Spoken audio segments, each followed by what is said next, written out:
tal? Bienvenidas y bienvenidos una vez más al Desfiladero. Yo soy Ezra Alcázar y como saben ya desde hace unas semanas empezamos con esta lucha electoral en nuestro país formalmente, con lo que hemos podido escuchar las propuestas de las distintas candidatas y candidatos y sobre todo dedicadas a la presidencia de la República. El día de hoy nos acompañan representantes de las tres candidaturas para discutir temas que yo he ido recuperando en estos días con militantes de cada una de esas candidaturas. Nos acompaña Braulio López Ochoa, coordinador de diputados de Movimiento Ciudadano, Jimena Molina, comisionada de Jóvenes Morena, Ciudad de México, y Edson Andrade, vocero de la campaña juvenil de Xóchitl Gálvez. Compañeros, compañera, bienvenidos al Desfiladero, al 11. Y como les decía, estuve platicando con militantes de sus partidos, ¿no? Para saber qué es lo que les preocupa, ¿no? Porque creo que estamos en medio de las discusiones todo el día, pero me interesa mucho saber qué les preocupa a los militantes en específico, ¿no?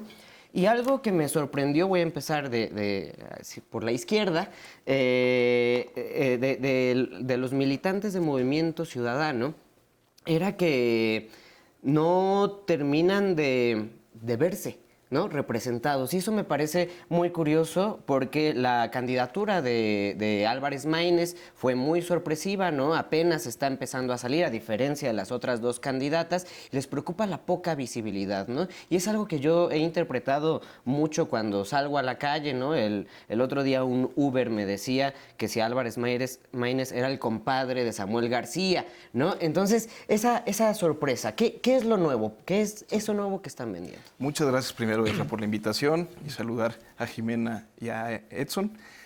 Pues comentarte, la verdad es que Maínez sí representa totalmente Movimiento Ciudadano. Maínez lleva una carrera en Movimiento Ciudadano de más de 10 años, ha estado en varios espacios y ha sido uno de los principales constructores de la agenda de Movimiento Ciudadano, que ha sido una agenda joven, progresista, de izquierda, que se ha ido definiendo y se ha ido construyendo a lo largo de los años.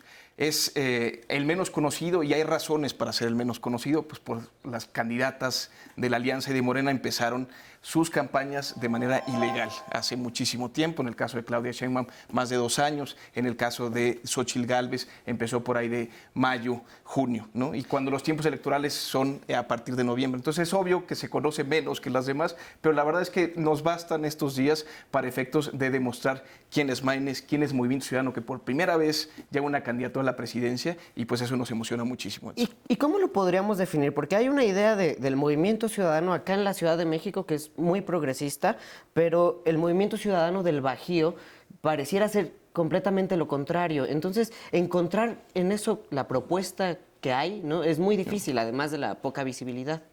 Pues mira, Edson, nuestros documentos básicos son muy claros y eso todo el que está en Movimiento Ciudadano lo suscribe. Y realmente, mira, por ejemplo, a mí me han dicho a veces de las gobernaturas, por ejemplo, de Nuevo León respecto a su progresismo. Samuel García es de los únicos estados que da cobertura total a niños y niñas que tienen cáncer. Se da un apoyo a hijos migrantes para que estén en las escuelas públicas de Nuevo León. Llevó a los niños a ponerse la vacuna del COVID a la frontera.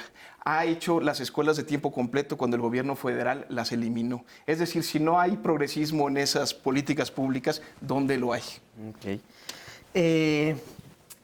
Morena, el puntero de esta elección, desde antes de que empezara la campaña formalmente, creo que algo que le preocupa mucho a los militantes de Morena es que, aunque se está haciendo un frente muy amplio para ganar, ¿no?, según lo que marcan las encuestas de candidatos pues de todos los universos, algo que preocupa mucho es que eso debilite la idea del plan C, que al no tener la fuerza completa ideológicamente clara, ¿no?, lo que decía López Obrador de no zigzaguear, pues haya mucha gente dentro del López Obradorismo que decida hacer un voto diferenciado, ¿no?, porque no le agradan los personajes que están en medio.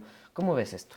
Sí, pues yo quisiera primero agradecerte la invitación, qué gusto estar aquí en 11 TV.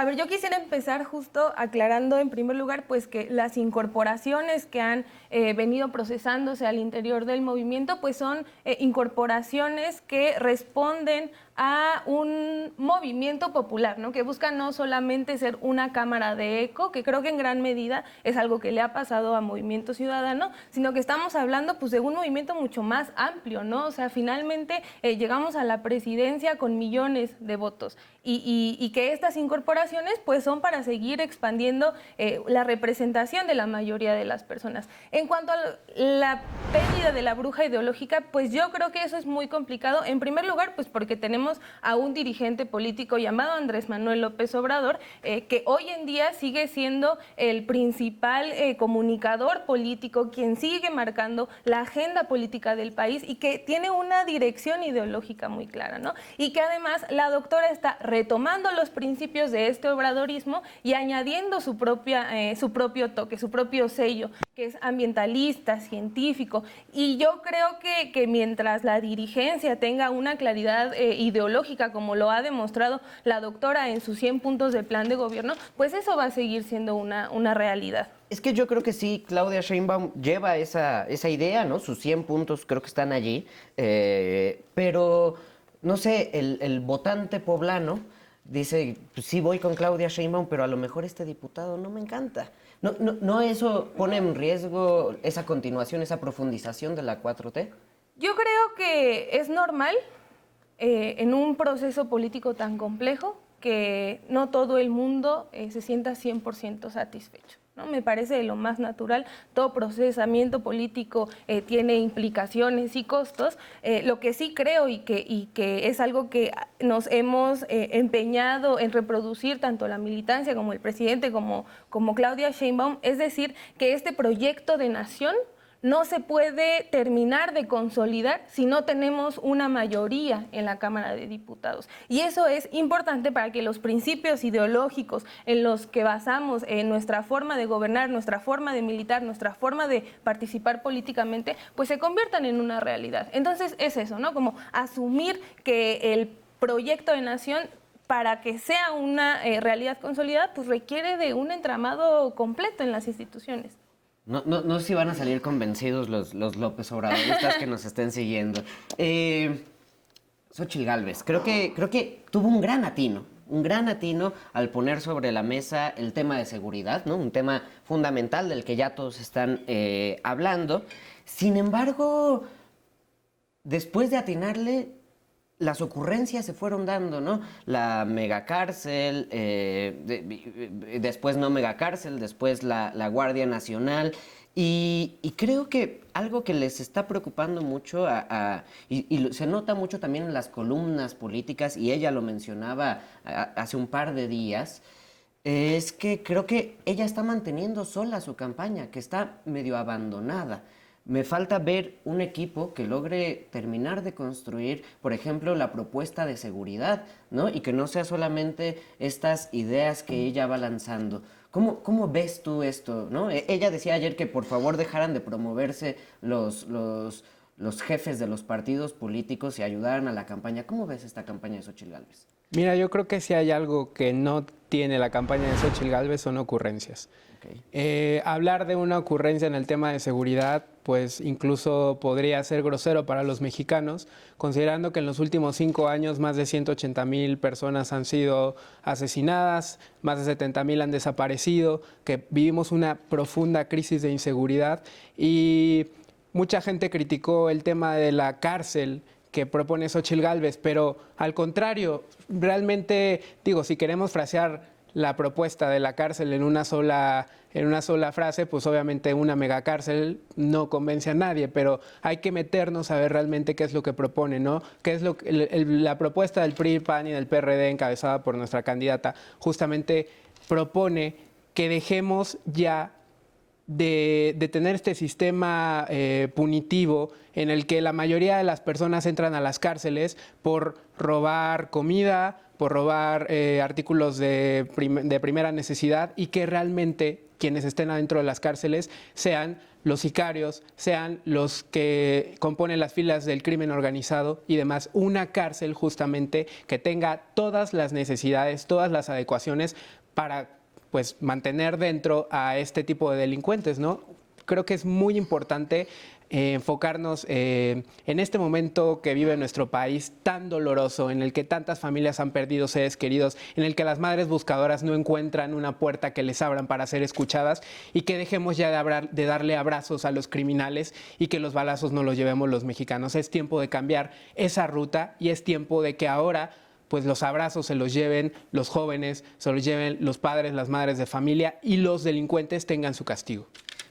Me refería a ocurrencia, puesto que hay cárceles ya de máxima seguridad en nuestro país que al día de hoy no están llenas, ¿no? De hecho, las que están llenas son las otras, como bien mencionas, de criminales muy menores, las cárceles estatales, ¿no? Pero justamente en una propuesta de seguridad y poniendo al centro un tema tan importante, el cómo, es lo que no terminamos de descubrir, y eso me parece importante. ¿Quién está construyendo? ¿Cuál es el programa de seguridad que tiene Xóchitl Gálvez? El programa de seguridad es, de hecho, el punto número 1 dentro de la propuesta de nuestra candidata. Como te digo, es la prioridad a resolver en cuanto ella gane la presidencia de la República el 2 de junio.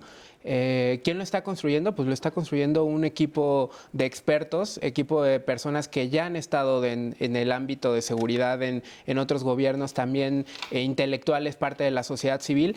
Me queda completamente claro y estoy de acuerdo en lo que dices, en que muchas de las cárceles hoy sufren hacinamientos por delitos menores, pero justamente uno de los ejemplos más claros que tenemos, ¿no? Por ejemplo, las cárceles de máxima seguridad no son tan seguras. Ahí está cuando escapó, por ejemplo, el Chapo, ¿no? Tenemos que replantearnos realmente. Claro, pero ¿de qué estamos hablando? De un sistema, en este caso penitenciario, corrompido, ¿no? Y digo, obviamente el tema de terminar con la corrupción no es tan fácil, ni se resuelve con una ocurrencia como López Obrador quiso hacerlo ver, porque de haber sido así ya lo hubiera resuelto al día de hoy. Hoy no tendríamos corrupción, y creo que si hoy nuestro país adolece de algo, es de la corrupción, ¿no? Entonces lo vamos a hacer como con propuestas técnicas, bien fundamentadas, y sobre todo dándole recursos, por ejemplo, al sistema penitenciario para que tenga personal que no se deje corromper. ¿Puedo decir algo, Rafael? Adelante, A mí o sea, yo encuentro un patrón entre los opinadores que se presentan en las mesas representando a Xóchitl Gálvez, y es que a la hora de que se les preguntan los cómo, no lo saben. Y me refiero incluso a Rubén Moreira en Televisa la semana pasada, en el que dice, tenemos 15 puntos de seguridad muy articulados, pero te voy a decir uno, vamos a combatir directamente al crimen organizado. O sea, gravísimo. De entrada, porque esa es la estrategia de Felipe Calderón, pues que nos llevó a tener el nivel de homicidios y la alza de homicidios durante ese sexenio, ¿no? Entonces, aunque se llene la boca a los representantes de Xóchitl Gálvez de que hay una propuesta de seguridad, simplemente no la hay. Hay ocurrencias que están desarticuladas, que son improvisadas y que es cada vez más obvio, porque ningún representante que yo he escuchado en medios de comunicación es capaz de decir los cómo. Y además con contradicciones importantes, como decir alto a la militarización, pero los militares tienen que estar en las calles haciendo labores de seguridad, ¿no? Entonces, no quisiera que eso pasara desapercibido, porque pues, es la columna vertebral discursiva de la alianza del PRIAN. Mira, si me lo permites, te voy a decir uno de los cómo más importantes y fundamentales. Si hoy el crimen organizado tiene el nivel de poder que tiene en el territorio mexicano, justamente es porque nadie se ha encargado de desarticularlos financieramente. No solamente es lanzar al ejército a las calles, lanzar a las fuerzas policiales a las calles, hay que desarticularlos financieramente, y eso es una de las propuestas de nuestra candidata. Vamos a ver en qué parte de la cadena de producción de las drogas y otros delitos que cometen los cárteles mexicanos se encuentra el mayor, donde reciben más presupuesto, más dinero, y ahí, en ese punto importante financiero, desarticularlos. ¿Cómo? Pues obviamente vamos a tener que desarrollar toda una estrategia, ¿no? Por ejemplo, no, las drogas se importan, llegan aquí y entonces cuando los cárteles las transportan a los Estados Unidos, ahí se encuentra un foco importante donde reciben ingresos, ¿no? Pues entonces, ¿qué hay que hacer? Hay que desarticular que logren llevar las drogas a Estados Unidos. ¿Cómo? Pues entonces hay que cuidar las aduanas, hay que cuidar los puertos y demás. Les voy a interrumpir tantito allí porque justamente creo que fue y ha sido el único, ¿no? Álvarez Maínez ha sido el único que ha hablado, por ejemplo, de la legalización y de la regulación de las drogas, que me parece un tema muy importante, aunque el crimen organizado, obviamente ya su único ingreso ya no es las drogas, ¿no? Sino que se han diversificado mucho. Es un tema bien complejo y creo que sí debemos dar un diálogo con la mayor seriedad posible, Edson.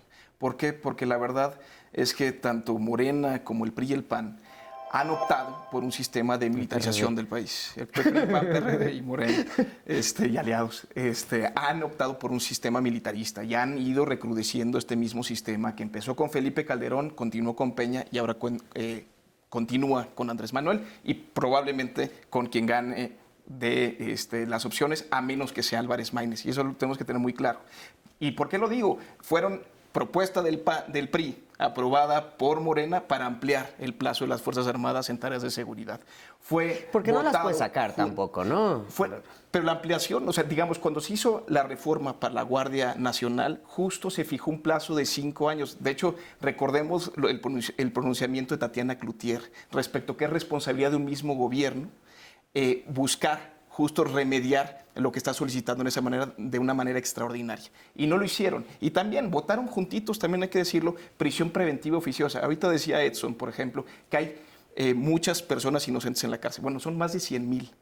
Y son más de 100,000 personas que están por prisión preventiva oficiosa en la cárcel, que la Comisión Interamericana de Derechos Humanos, que la Corte Interamericana de Derechos Humanos ha dicho que es violatoria de derechos humanos. ¿Y cuáles son de las propuestas que quieren hacer? Ampliar la prisión preventiva oficiosa. Algo que a inicio de sexenio aprobaron los dos, lo ampliaron después y ahora también lo quieren sostener. Entonces, pues tenemos que cambiar toda esa política de seguridad, porque tenemos que ir por una política de seguridad distinta, porque esta ya falló, queda muy claro, y tenemos que generar una que conduzca a la paz. Yo quería ir más por la regulación, pero te me fuiste por otro lado. Antes de que nos sigamos moviendo, quiero plantear algo sobre la mesa, ¿no? Porque la semana pasada, un señor que a mí no me gusta mucho, que se llama Macario Schettino, dijo como un consejo, sobre todo se refería a una candidatura, pero yo creo que era para todos, que pues no había que ponerle tanta atención a los jóvenes porque los jóvenes ni votan, ¿no? Que habría que ir por otros sectores de la población.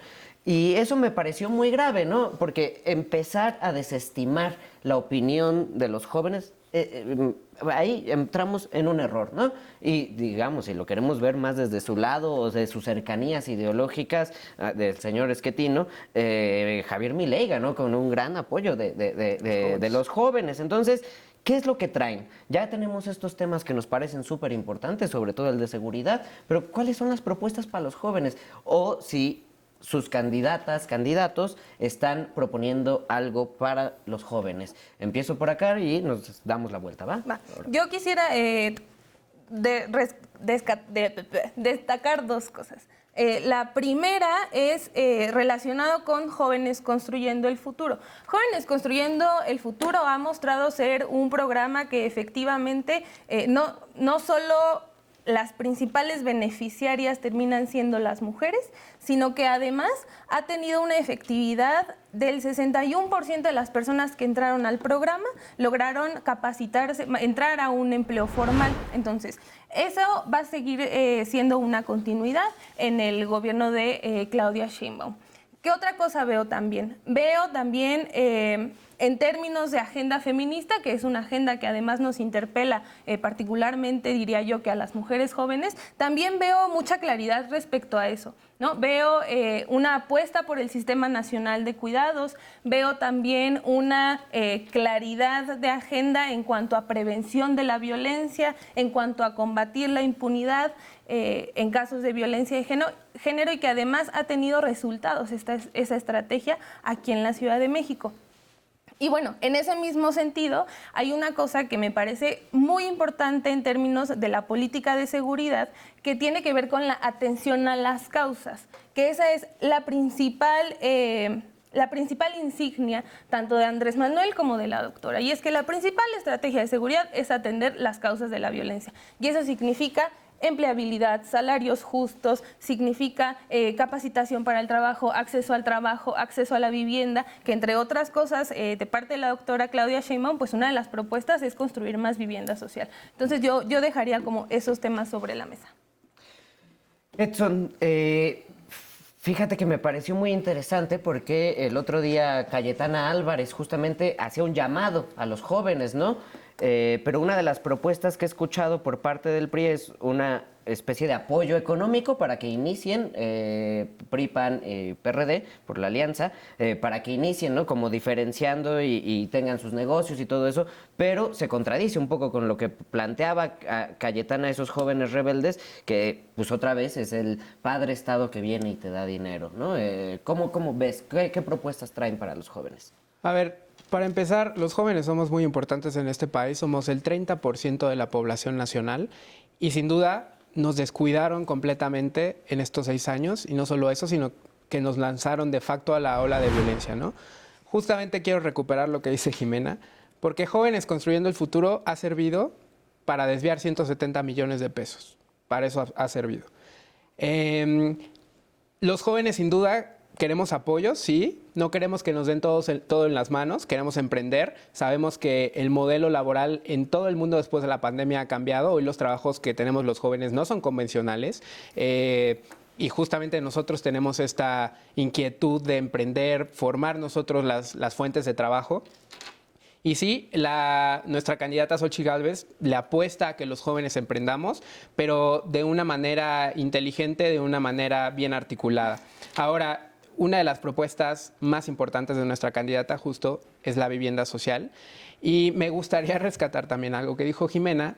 A mí me sorprende demasiado que Claudia Sheinbaum hoy se levante diciendo que va a promover la vivienda social, cuando fue ella aquí en sus 4 años de gobierno la que firmó un convenio con Airbnb sin ningún estudio de mitigación antes de hacerlo, y que de facto hizo que 20,000 familias cada año se vean desplazadas de la ciudad por el tema de la gentrificación, sobre todo en las zonas céntricas de nuestra ciudad.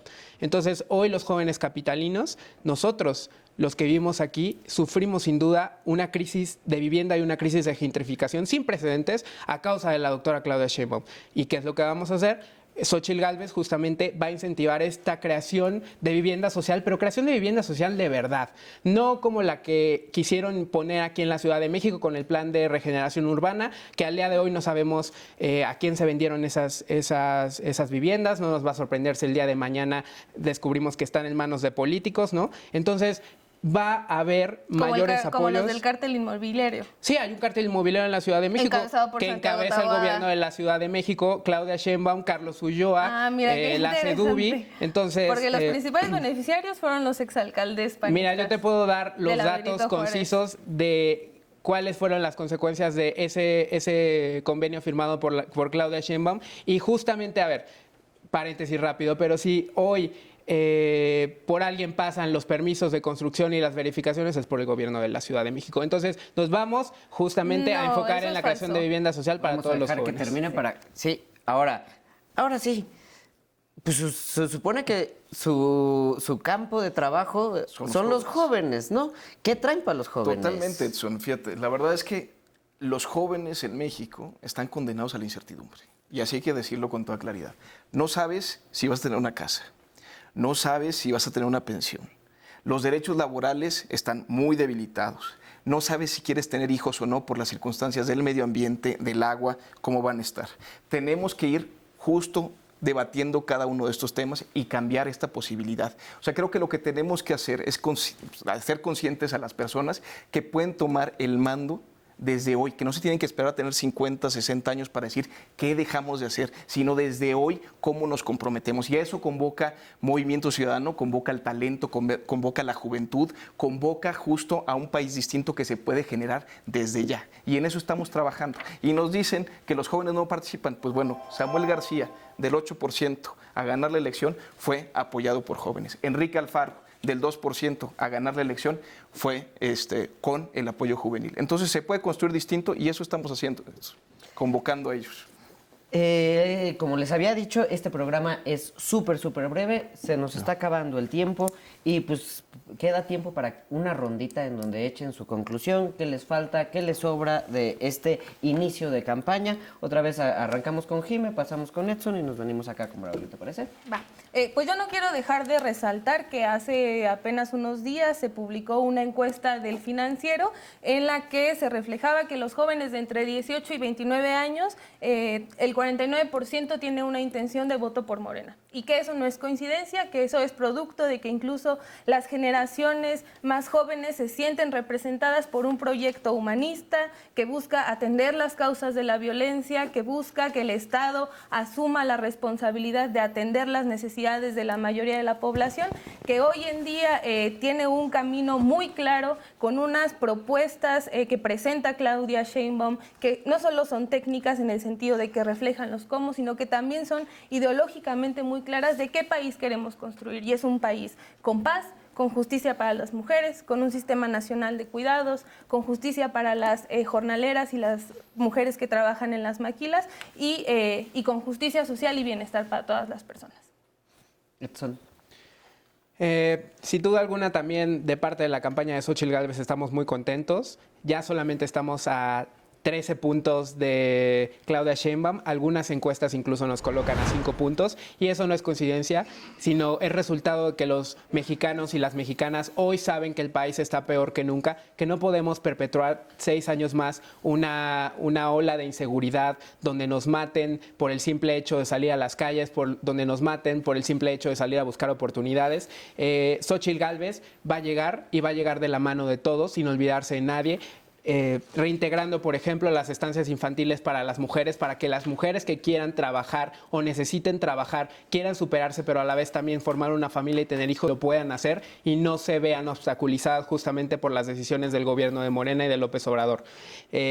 Tenemos una apuesta también para los jóvenes van a poder emprender, van a poder desarrollarse, van a poder seguir educándose y sobre todo van a poder tomar el futuro en sus manos sin depender de nadie, van a poder acceder a una vivienda digna, justa, asequible y sobre todo, lo más importante, se van a acabar los abrazos para los criminales, los balazos van a dejar de ser para los mexicanos y vamos a recuperar el país, porque si algo quedó claro en estos 6 años es que Morena busca entregarle por completo y de facto nuestro país al crimen organizado, a los cárteles de la droga mexicana. Nosotros no vamos a permitir eso. Vamos a volver a retomar las riendas de este país, va a volver a ser de nosotros y vamos a poder salir libres y seguros. Pero otra vez un combate frontal con el narcotráfico, que al final de cuentas también son mexicanos, digamos. Como ya te dije, vamos a tener una estrategia técnica, vamos a ver en qué parte de la cadena de